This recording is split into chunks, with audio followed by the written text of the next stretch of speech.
Alright, so here's another nerd video. So I picked up a Nexx Garage, which can be controlled by your Amazon Echo.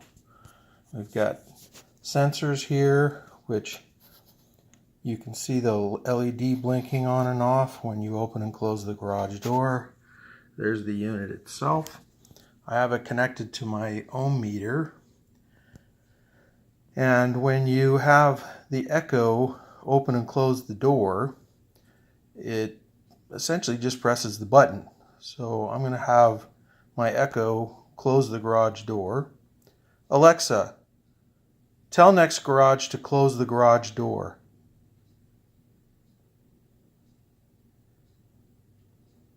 The garage door should now be closing. So you can see the button was pressed on my ohm meter.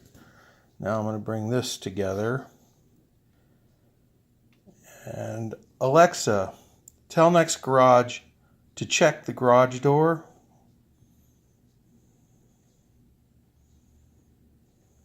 The garage door is currently closed.